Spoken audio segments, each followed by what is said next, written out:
Okay. Come on, baby.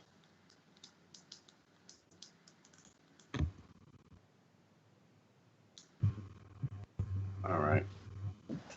Frozen up or am I? No. You look good.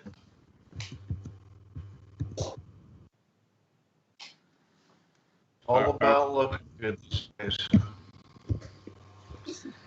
All right. Hold on. Let me put my elbows down so I don't have elbowitis. Okay.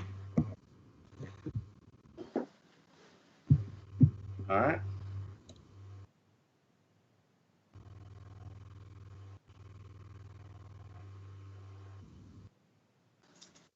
Hold on.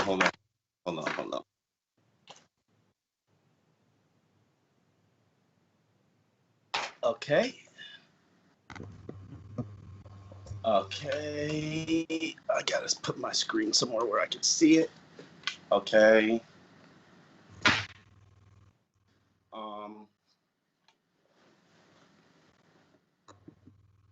I'm ready to go.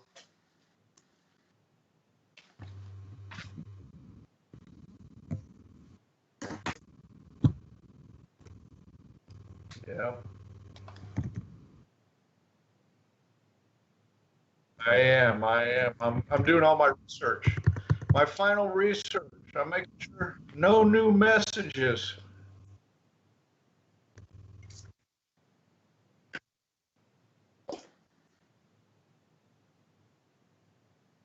Okay. Let's get a countdown going.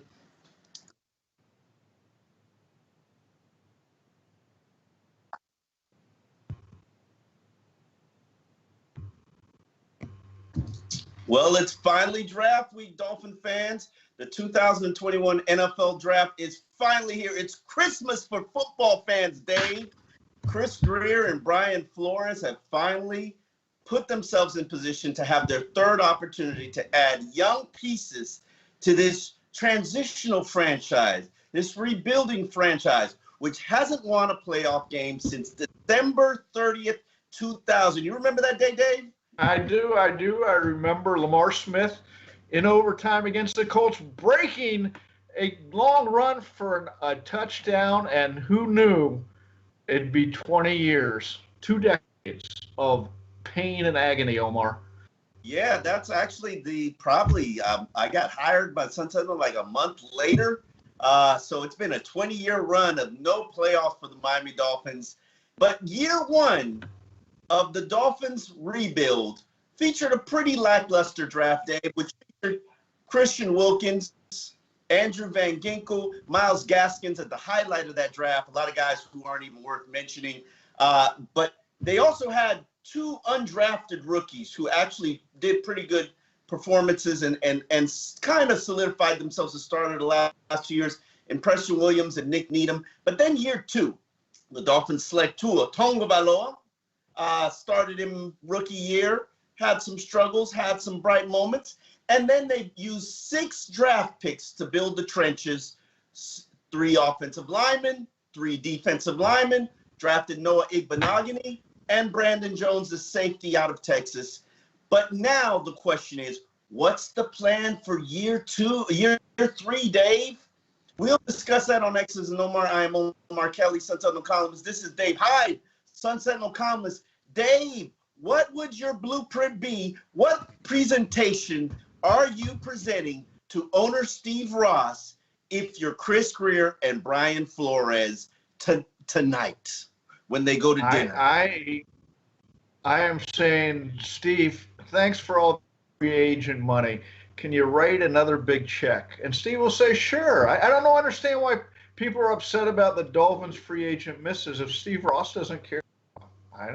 Why should any else? I mean, they're writing checks. So, but what I would say was we followed the plan the first 2 years, and we're going to keep following it. Now we add playmakers. We need to see what we have in Tagovailoa.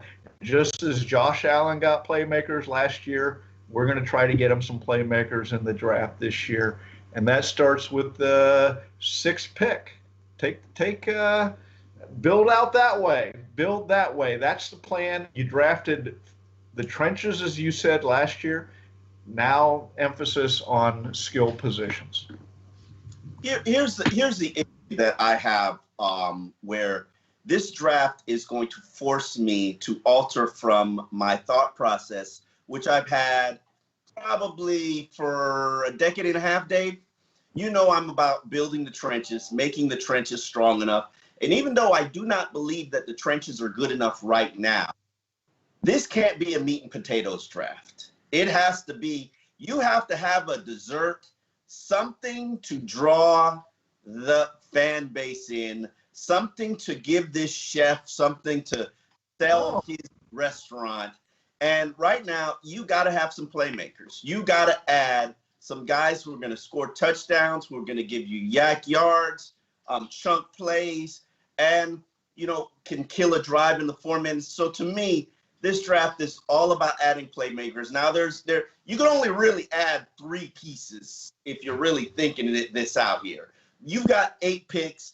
It's no shame to use 3 of your 4 selections in the top 50 on playmakers. Let's make it happen. Yeah, I agree with you. And it's not for the fans. It's not for the public.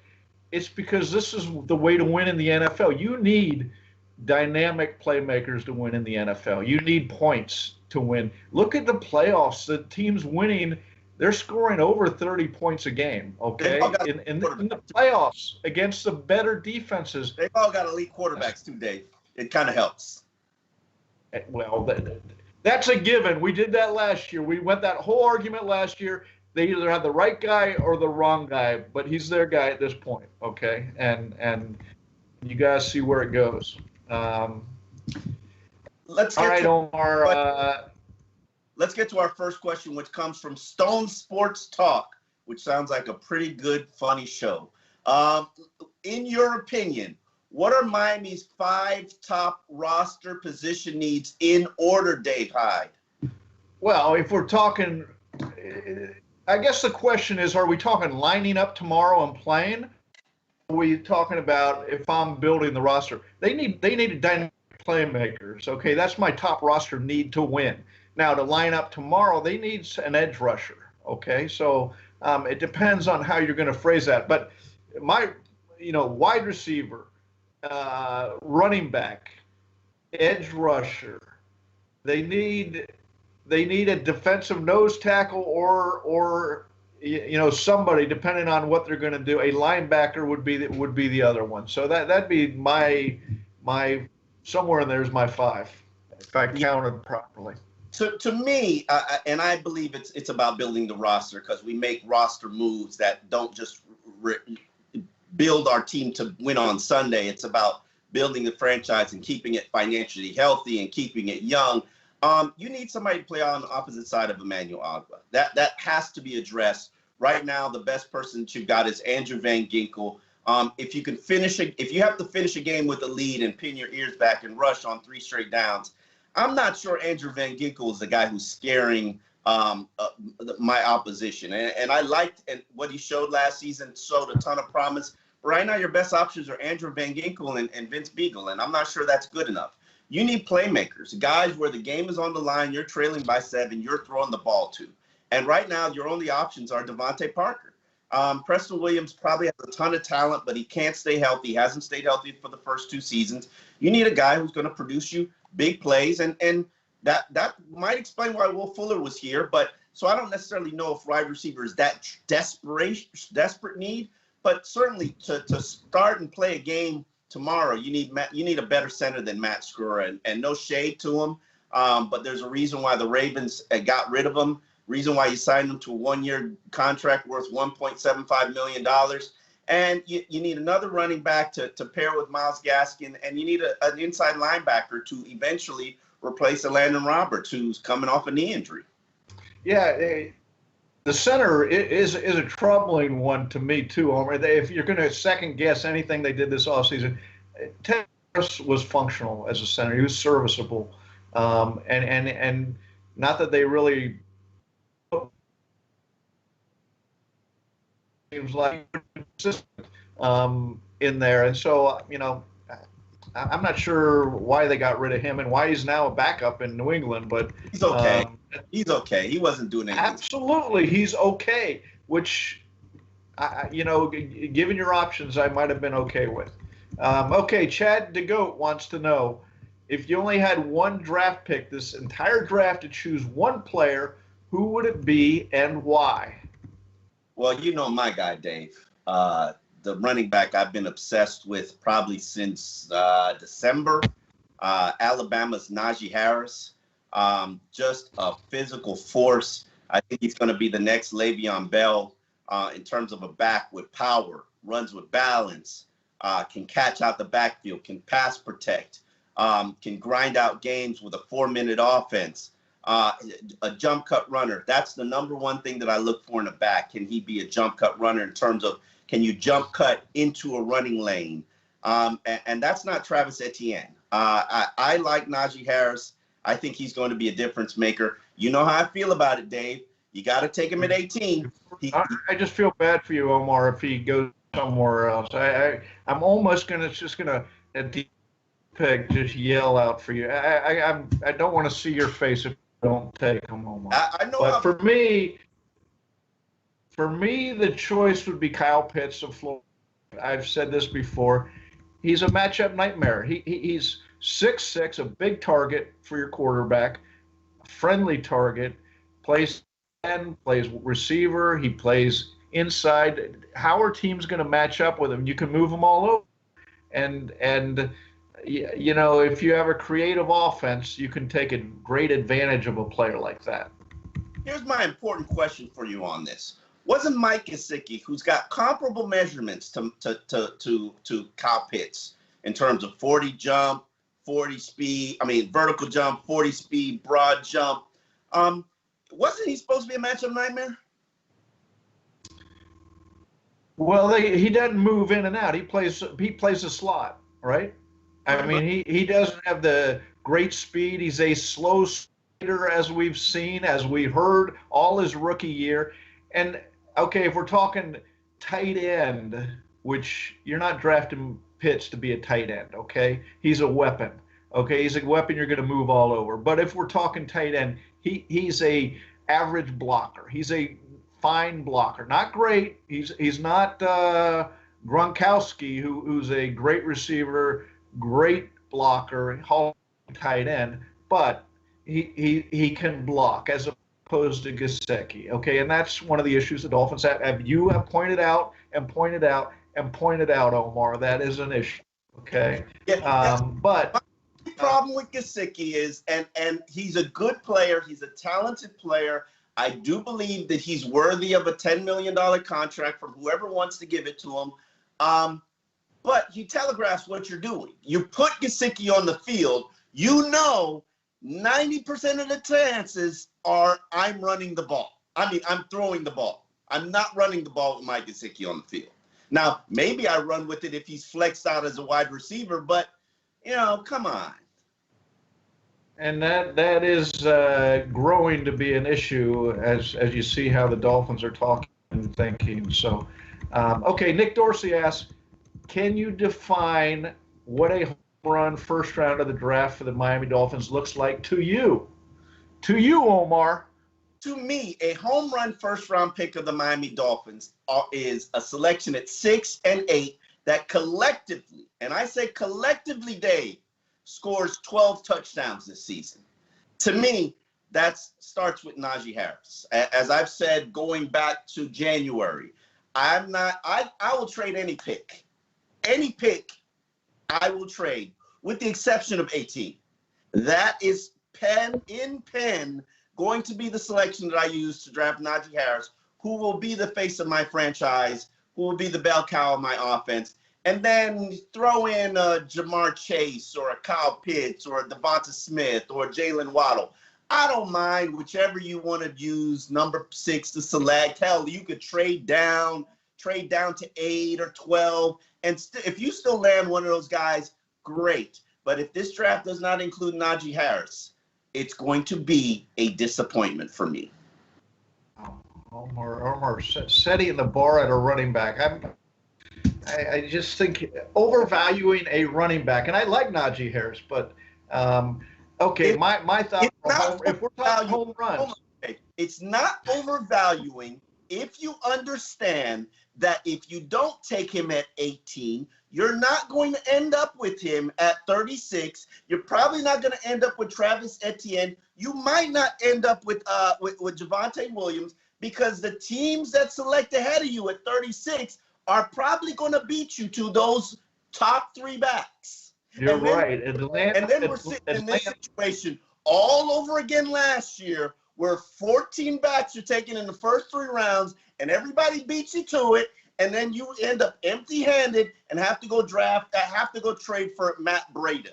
And you know how that ended up. Here's be my secret sauce, Omar. Trade up from 36. Trade up, jump Atlanta, jump the Jets, who are looking for, and get that 3rd running back. Okay, that'd be my secret sauce to sidestep them. But back to the question, a home run in the 1st round of the draft is the same for me. You have a Pro Bowl player come out of this draft. Okay, Dolphins have 1 Pro Bowl player that they've drafted on their roster. Now, Chris Greer's drafted 3, as we said. They've got rid of Laramie Tunsil. They got rid of Minkah Fitzpatrick. You need somebody on your right. You need to develop and draft and develop great talent, elite talent, if you're going to be a regular contender. Okay, and certainly that starts at quarterback, but you need a playmaker or 2. You need a lineman or 2. Okay, and so a great draft at number 6, you're in position to grab a great player. On Tuesday, the Dolphins pulled off another trade this offseason, enhancing Chris Greer's reputation as the gambler, as Omar calls him, sending Eric Flowers to the Washington football team for a swap of 7th-round picks, really a swap of money. The move up 14 picks is meaningless. In a meaningless round wasn't significant. What was significant is Miami unloaded Flowers' contract, creating $8 million in cap space, as long as all they had to do was write a $6 million check to Washington. Great agent by Drew Rosenhaus there. What a contract he got in place for Flowers. It was the 3rd deal this franchise has done, undoing some of the bad contracts they signed last offseason in their record spending spree in free agency last year. Omar, how much does Flowers' trade impact your vision for the 2021 NFL draft? I don't know if it impacts it drastically, but I definitely think it puts Penei Sewell in play for number 6. And if you're sticking to BPA of your draft board, and let's say Kyle Pitts is gone, let's say Jamar Chase is gone, and those are all certainty viable options, considering Atlanta, if they don't go quarterback, they could take Pitts. Cincinnati, if they don't go on offensive line, they could take Pitts or they could take Chase, reuniting him with Joe Burrow. If those 2 players are gone, I'm a Penei Sewell guy over a Devonta Smith, over a Jalen Waddle. And while I think that both of those receivers can have a dynamic impact on this team, they both fill a void in terms of what this team needs. If I'm sticking to BPA, and you know I'm a firm believer in BPA, Dave Hyde, I have Penei Sewell rated ahead of both of those receivers. And I got to stick to my principles. And my principles are select the BPA. If Penei Sewell is there, I could draft him, put him at right tackle, put Robert Hunt at right guard, the position a lot of people speculated he might play in his first year with the Dolphins. He was decent at right tackle. Put Robert Hunt at right guard. And at left guard, Jesse Davis and Solomon Kinley could battle it out for that left guard spot opened up by Eric Flowers. And Sewell, definitely, without a doubt, being the bookend, blocking for protecting to his blind side, I like that. Yeah, I don't disagree with you as taking the best player available, and people love Sewell for obvious reasons. He can play. My question initially, and it was answered, he'd only play left tackle in college. Okay. Now he played right tackle in high school. So, but the bigger picture is he can play right tackle. Okay. And without a problem. And once I got that, my thought initially was, wait a second, you're going to draft a left tackle 6 and play right tackle, or make Austin Jackson play right tackle. And I didn't like that idea. I got over that talking to a couple of scouts. Now, to me, this, and I wrote a column on this. It's up on sunsentinel.com now. It's math. Okay, it's simple math. 3 quarterbacks are going first. The Dolphins are picking 6. There are 3 top prospects after that. Chase, Pitts, and Sewell. And so you take whoever falls to you, unless you want to trade down again and take a Smith or a Waddle. But to me, it's simple math at this point. The Dolphins aren't so much going to pick; they're going to have other teams pick their player by taking them away. If Sewell's left, here's my issue with the trade yesterday, Omar. They made the trade, then they let it get out that Robert Hunt is might possibly move into guard. That came out with the trade. Now, that sounds like a lot of smoke to me. Why are they putting that out there? This is an organization that plays very close to the vest. They're not putting stuff out there unless there's a reason, okay? And anything you hear at this point from the Miami Dolphins, you believe the absolute opposite. Correct. And so are they trying to either tell Atlanta or Cincinnati, boy, we really love Sewell, and the hope they take him? Are they saying, really love Sewell, come up and trade up for him, he's available? I'm curious, because it didn't pass the common sense sniff that, as you said, we're right up against the draft, and all of a sudden they're making this, they're shaking up their offensive line to the point, we're going to move our right tackle inside. It's a pretty big trade. Now, does it make sense for the franchise? Yes, because Eric Flowers, he was okay. He wasn't going to be here next year. They were going to purge him anyway. $10 million for an average guard, that's way too much. If you look at the history, they undid just about every deal that they wrote in 2020, except for Brandon Flowers and Emmanuel Ogbah. Emmanuel Ogbah is probably the shining star of that group of players that they signed. What I respect about what they did is, and I continue to respect this, when they make a mistake under the Brian Flores era, they don't hesitate to undo it. And I give props to that, because a lot of coaches and a lot of GMs would be like, well, we're going to stick with it to see if it works. We're going to lie about it. We're going to mask it and gloss over it. We're going to try to make people ignore it. No, they're like, we were wrong. Let's move on. You got a sugar daddy in Steve Ross who just says, yeah, write a $6 million check. You did not just call Steve Ross a sugar daddy, did you? Wow, he is a sugar daddy. All right, our next question is from Jeff. Anyone else on the current roster getting traded during draft weekend? That's a good question, and an important question. When you look at the standpoint of who are the guys that are unhappy with their situation, and it's usually involving money, on the roster. At the very top of that list, you've got to go with Xavier Howard. While he's making $12 million next season, that's guaranteed. And hey, that's the contract that you signed. Let's understand that Xavier Howard, top 10 defensive player in the NFL, let's be conservative here. He's making $24 million over the course of the 2000 and 2021 season.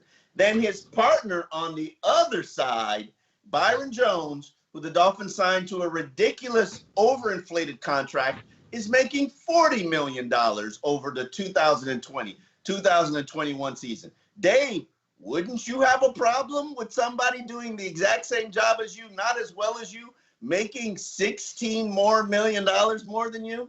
Yeah, and that's the real problem with the free agent splurge last year. Not so much, they're getting rid of these players. Look, they jumped from 5 to 10 wins. If Steve Ross doesn't care about writing $1 million off, why should I care?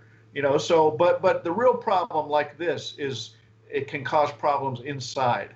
And you're right. It's just human nature. If I'm doing a better job than you and I'm not making as much as you, I'm going to say I want more, especially in the finite career of a NFL athlete. Okay, and so if you're asking who might be traded, I think for two reasons, Xavier Howard is at the top of the list. One of the money issue that we've talked about, and second of all, he's really the only one with great value on the roster that other teams would say, I really want that guy. Now, let me pose this question to you, Dave. Let's say Dallas or the Chargers, two teams that need cornerback help, says, I'm going to give you our first-round pick for Xavier Howard. Do you take that if you're this organization? So they're drafting 13th. So I could get, if I'm going to do it, I wait till after the 12th pick because I have. Dallas is drafting 12th, and then the Chargers are drafting 13th. Right, and so I would say I would I'm sorry, a cornerback, and if he's available, I that'd be the only way to do it. But the question is, he's your one star on the team. Can you trade your one star? Is he going to be here for a couple more years? That's the question. I always thought he was going to be the guy that they would trade for a boatload of picks, not Laramie Tunsil, because of the shortened life of an NFL cornerback, and his health issues. But I will say this: if you're trading him now, you're trading him high. You're trading him at the high, and this would be the time to trade him. I could have told you it was going to be Laramie Tunsil because Laramie Tunsil does not fit in with the Brian Flores. Is not a Brian Flores player, and I'm not sure Xavier Howard is a Brian Flores player. So, I don't know what's going to happen on draft day. I'm not going to speak for any of the parties involved. But I know you better walk away with a pretty high first-round pick if you're going to trade your best player on your team, probably arguably a top 10 NFL player, or fix the money. Fix the money situation. Contracts can be rewritten. Incentives can be put in contracts. More money can be guaranteed. You either got to go get Stephon Gilmore from the Patriots or fix the money to make this make sense, or trade Xavier for Julio Jones. Somehow you got to make this make sense. Julio Jones? Yeah, Julio Jones. Julio Jones is a good player, Dave. Dresses all your needs. He's 32. He's 32. He missed half the games last year with injury. You're putting him on the downside. 7 games. It's not half, Dave. It's just short of half. Julio Jones is still a very dynamic wide receiver. He can give you good 3 years. I don't think past 3 years in a lifespan of a player. He's got a huge contract too. Yeah, so. And he probably wants a new one. So, but I would still, if I can get Julio Jones for something non-consequential, I'd do it, Dave. I would do it. Why not?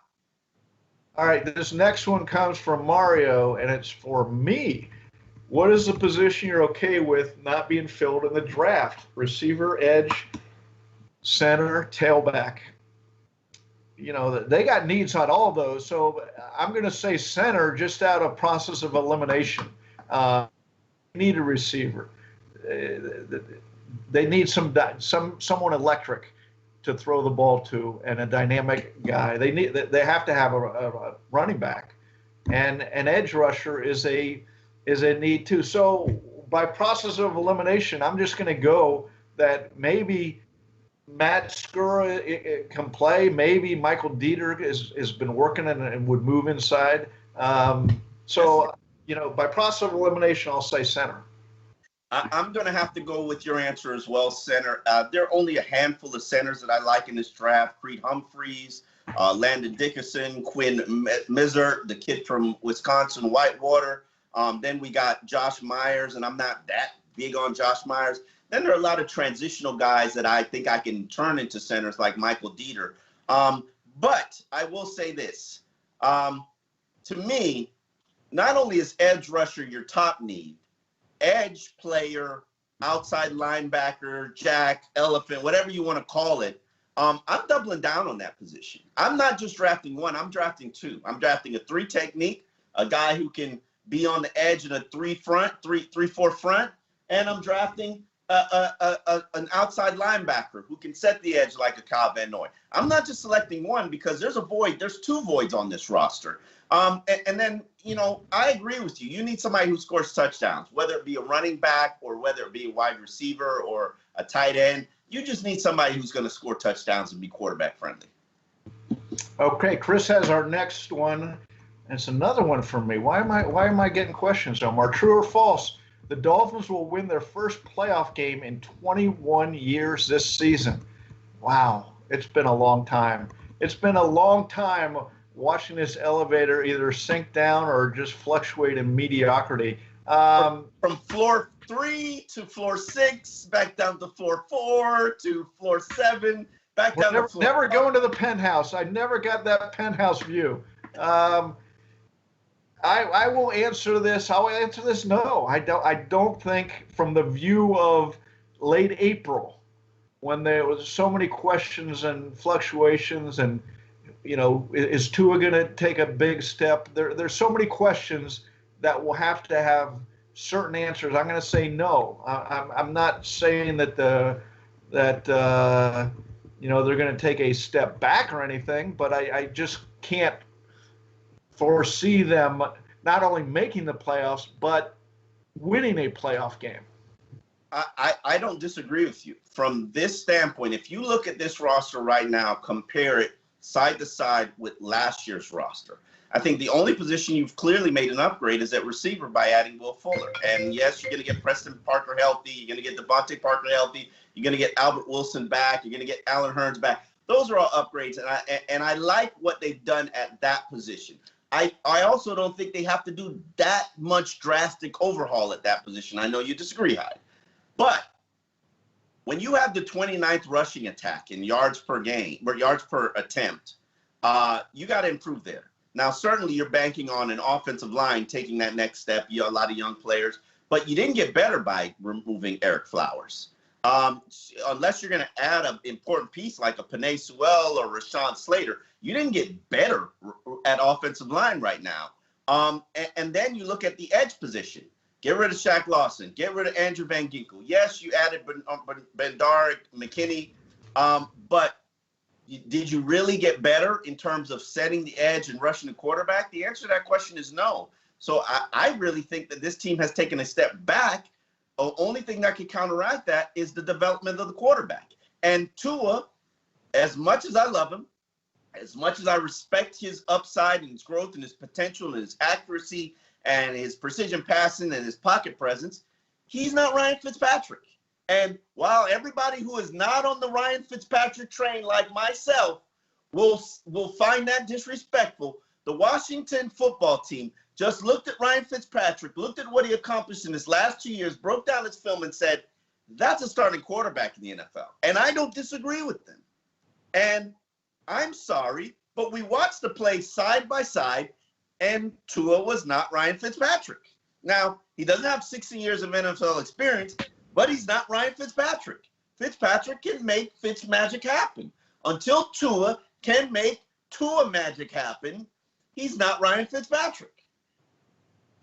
That's a sad assessment, but yeah, I mean, he got benched twice last year for Ryan Fitzpatrick, so I mean, he's not. Now, the idea of this whole rebuild is he better take a significant step this year. I mean, that's what it's all about. It's time for predictions to be put on the table, Dave. We've got the Dolphins with 2 first-round picks. Thank you, Laramie Tunsil. Appreciate your cheers to Tunsil, the gift that keeps on giving. And we also need to make some predictions, Dave, on a day 2 guy that you would target and a day 3 guy that you would target. I'll start it out, Dave.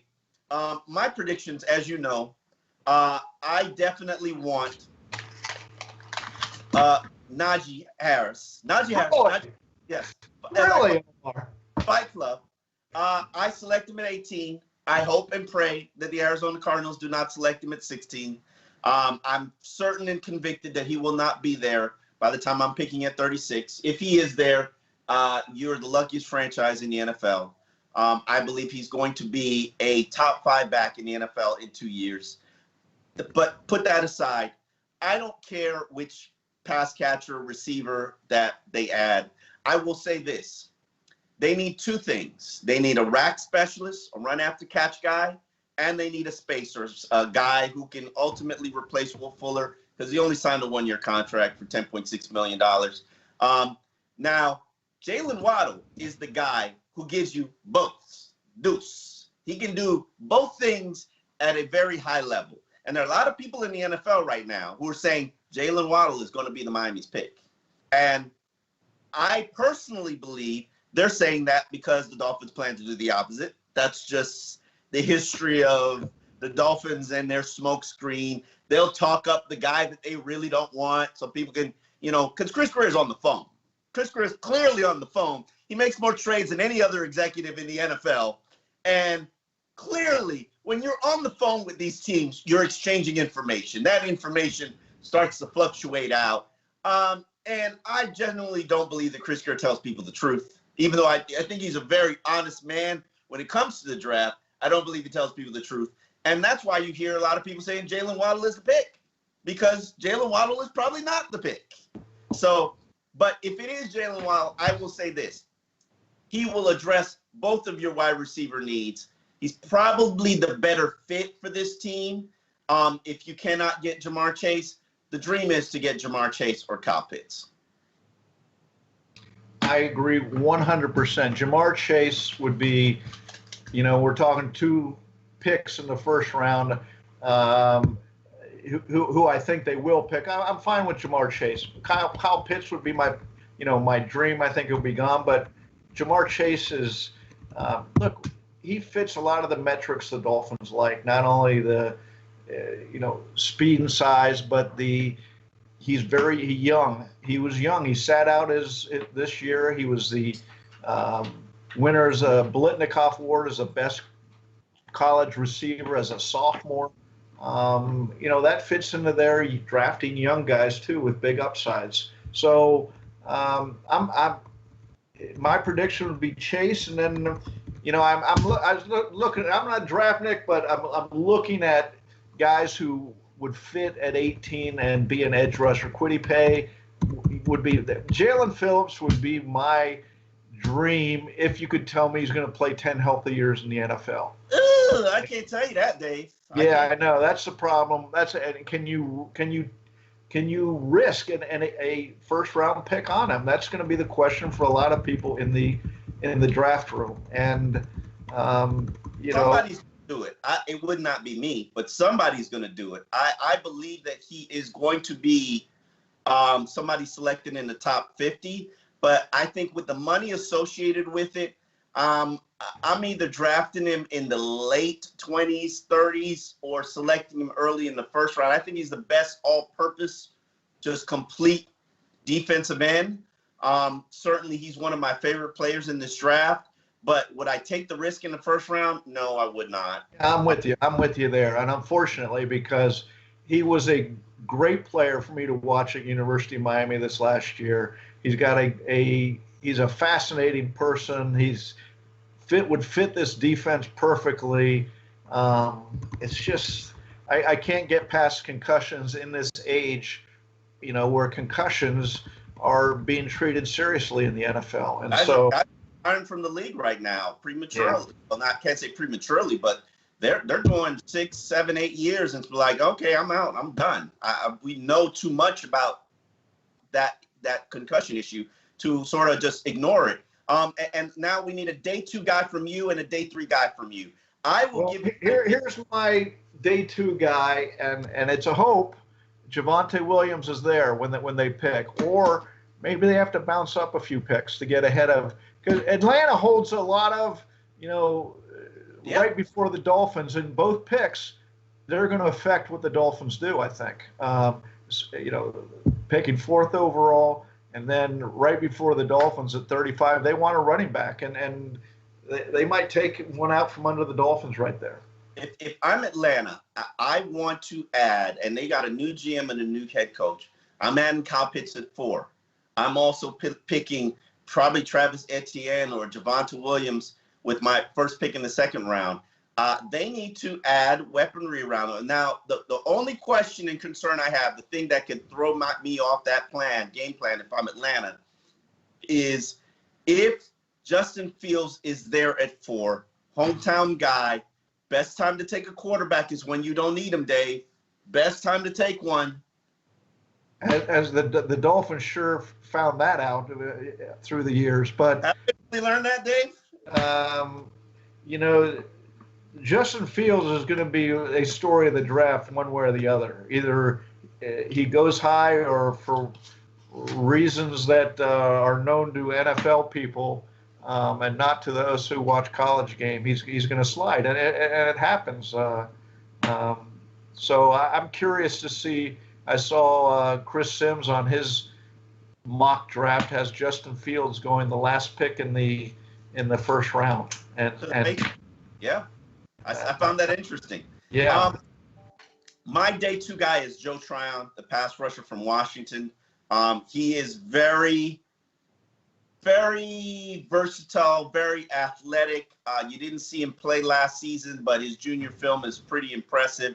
I'm a little bit concerned about those Pac-12 players because I don't really like the Pac-12 offenses. But I like the athleticism. And then a day 3 guy is a guy I fell in love with at the Senior Bowl. Notre Dame guard, Aaron Banks. Dolphins coached him at the Senior Bowl, and he was mauling people, Dave. Mauling people. And I would definitely draft him. I think he can outperform Solomon Kinley. You know, I'm not a huge Solomon Kinley fan. He's lost a little weight. Let's hope he gets better.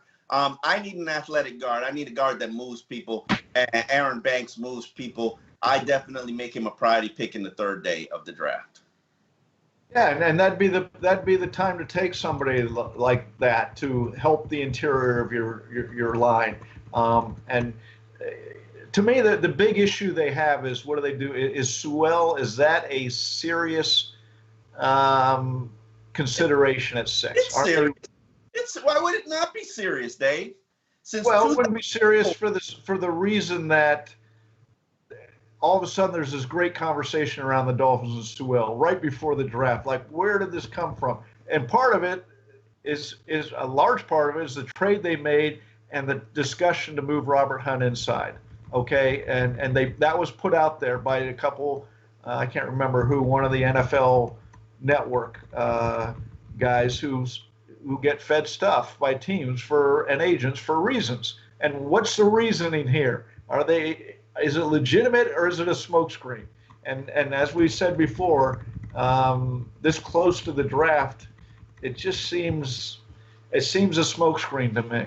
You get way too many rumors and speculation and game plans, and people tell you what they think you want to hear, Dave. I have been told the priority for the Dolphins are tight end, running back, and safety in this draft. Now, let's see on draft day if that's what the exact priority is. It makes sense. You know, safety, I didn't really calculate that in my thought process, but it does make sense when you consider Bobby McCain's making $7 million next year. The question is, can you find a smart one? I also learned that they see Brandon Jones as a strong safety.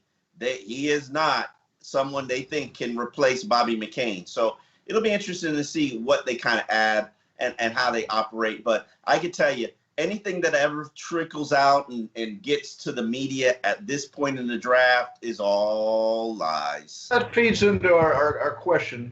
A bunch of talk about how the Dolphins are on Waddle all of a sudden. Can I assume that means they're not targeting Waddle? And I think you mentioned this, but.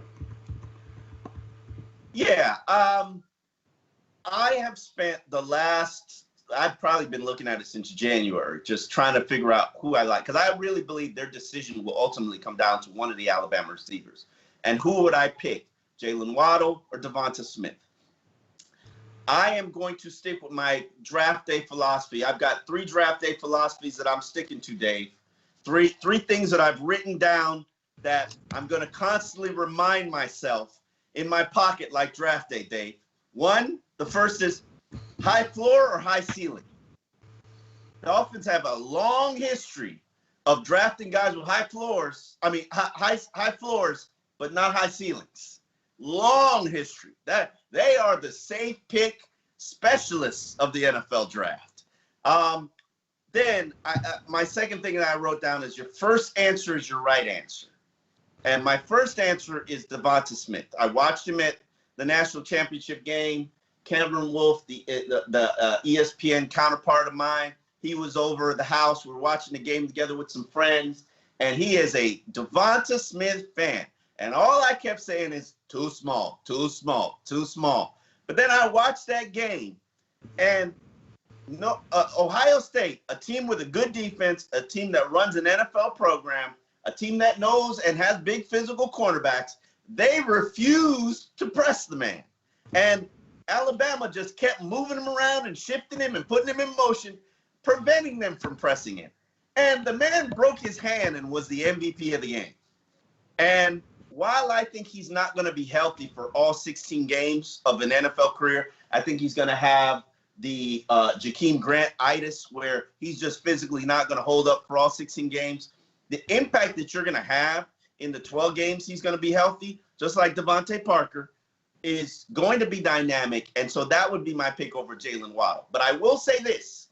Anytime I watch Alabama film, if Jalen Waddle was on the field, was he moving at a different speed than everybody else on the field. Yeah. And that is scary as hell, Dave. Yeah, I mean, if you go with Devonta Smith, either of these now, we've been talking like Chase and Pitts.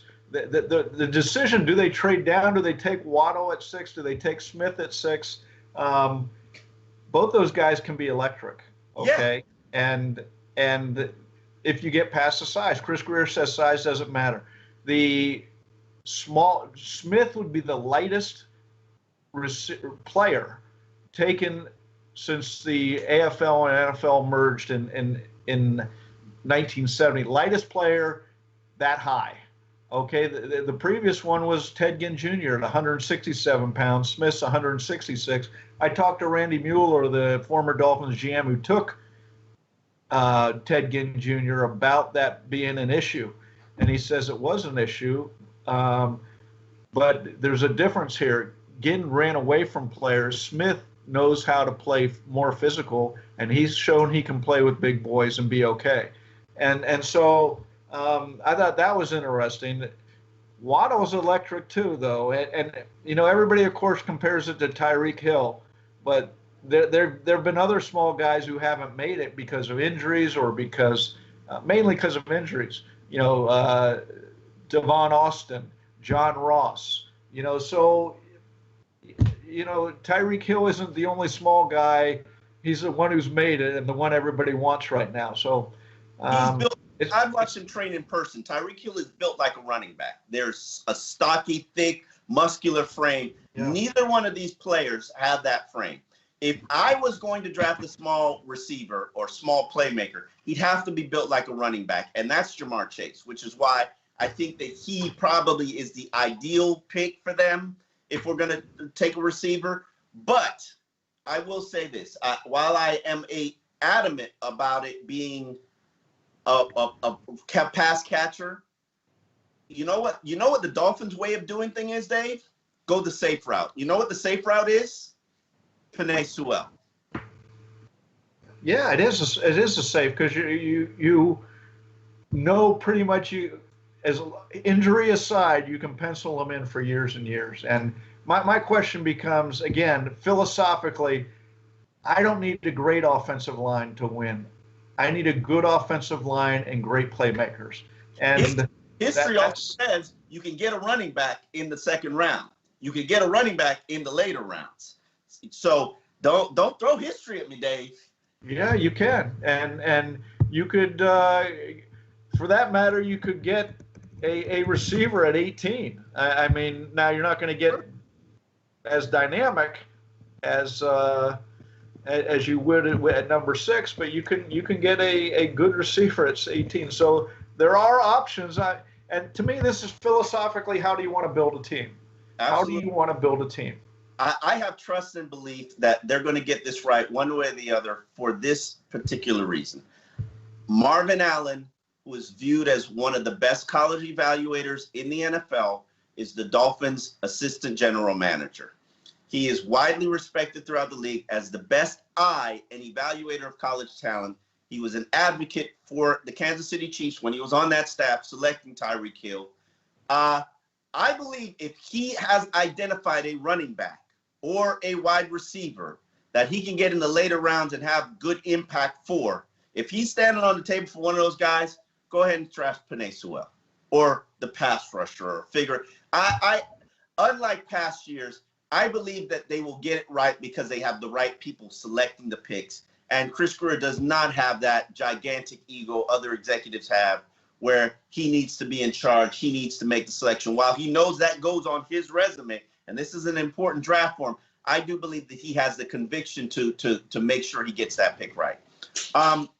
Let's get to our final question, which is basically about my man crush list. Our final question comes from DS Fins, who asks, what has been your best and your worst man crush picks over the years? For those who know, I do a man crush list, guys that I'm absolutely infatuated with in the draft. It's always not a first-round pick. It's not 10 first-round picks. I generally try to select guys for every range of the draft, first through the 7th round. So there won't be studs, all studs on the pick. But my favorite man crush selection was Stephon Diggs, and this is one of my favorite stories about what I do. I am at Pete Bomarito's, and I'm fortunate enough to always be invited to go out to where NFL players train down here, and Pete and Tony Villani and Brandon Marshall and Fitzby, all of these facilities always invite me out, and I get to look at the draft prospects. I get to watch guys train, get to interact with them a little bit. Two guys I fell in love with at Pete Bomarito's, Stephon Diggs and Le'Veon Bell. Let's start with Stephon Diggs. I'm out there specifically to see Devontae Parker train, Dave. I am there to watch Devontae Parker train because the Dolphins are probably going to select him with the 12th pick. Wide receiver is a major need. And Stephon Diggs is like, oh, yeah, who are you? What you out here for? And I said, I'm here to see Devontae. He said, oh, you here to see Devontae? Okay, watch me then. And Stephon Diggs goes out there and he follows Devontae Parker on every single thing that Devontae does. And I'm literally just there to see Devontae. And Stephon Diggs does everything Devontae, a first-round pick, is doing, and he does it better. And I think to myself, who the hell is this guy, and why is nobody talking about it? So I start tweeting about this guy, and he's an injury-prone receiver from Maryland. Then the Dolphins player, defensive tackle, A.J. Francis, who I'm friends with, AJ's like, yeah, I played with him in Maryland. He's the baddest you-know-what I've ever played with. And so I do more film of this guy, and oh, my God, I knew he was just going to be who he is. And he's got the dog in him. I love guys with the dog in them, Dave. Another guy with the dog, Le'Veon Bell. Watched him out there train. He was a horse. He was just big physical move, great jump cut runner, great attitude, personality, a little bit of a diva, a little bit of a dog, but the dog don't scare me, Dave. So I knew he'd be a steal for whatever team selected him in the 4th round, Pittsburgh Steelers. They got him. I know they're going to get Najee Harris. I just know Pittsburgh likes what I like. So those are my 2 hits. Now, my 2 misses, I'll make them Dolphin specific. I had Clyde Gates. Remember Clyde Gates? Fast. 4.31, just absolute fast. Dolphins drafted him to pair him with Brandon Marshall. Turned out he just wasn't smart enough to play in the NFL. No disrespect to Clyde Gates, but that's just what the reality was. No disrespect. Hey, Brandon Marshall says to me his first year, he looks at me, he goes, yeah, he fast, but he can't play. He can't learn an offense. And I was just like, womp, womp, womp. These are things you just don't know. And then another miss was it's funny. I have Miles Gesicki written on here, but it's not Miles Gesicki. It's Myles Gaskin. Myles Gaskin, the running back from Florida. I liked him at the Senior Bowl. I usually don't like Florida players. It's just not the right flavor for me. You mean Mike Gillespie? Mike Gillespie, you mean, right? Yeah, Mike Gillespie. Whatever. Gillespie, that's it, yeah. Gillespie. And talented back. Patriots even signed him to a big deal. He was here for 4 years for the Dolphins, never really amounted to anything. I was intrigued, and I had him as a late round guy on my man crush list, and he had a decent career. But I've also had Olivier Vernon's been on my man crush list. A number of Dolphins have been on my man crush list. Sean Smith, Patrick Chung, but Tua Tagovailoa is on the man crush list. Hopefully we get a couple more. Here's my short answer, and I don't want to go into it beyond the names, and it causes too much opening up doors I've closed in my mind around the Dolphins. Russell Wilson and Lamar Jackson. That's it. I don't want to get into it. Okay. Yes, that is it, and that is it. And Dave has been very hurt by both. I tried to solve their problems. They don't. You did, and if they would have listened to you, we would have had at least one championship, right, Dave? Well, at least a playoff win for once in 20 years. Well, always appreciate you being here, Dave. The draft is over. We've done a month of draft talk. Hopefully, Dolphin fans have gotten their fill. We will be here tomorrow, not on X's and Omar's, but on the Sun Sentinel's website, giving you all the draft coverage all weekend. So please make sure you check out the sunsentinel.com. Also, you've got a ton of draft coverage on the Sun Sentinel site, position breakdowns. Dave's master plan for the draft is on the Sun Sentinel website right now. My master plan for the Dolphins is on the Sun Sentinel website right now. You can find X's and Omar's on every site that you find your podcast and streaming sites. We will be back next week, Dave, Wednesday at noon, to recap how wonderful the Dolphins draft was, or how much Najee Harris is going to destroy this franchise when he's playing. This carcass is picked clean. Let's get on to the draft right now. I'm ready, right? We've been doing this for months. Absolutely. See you next week, Dave.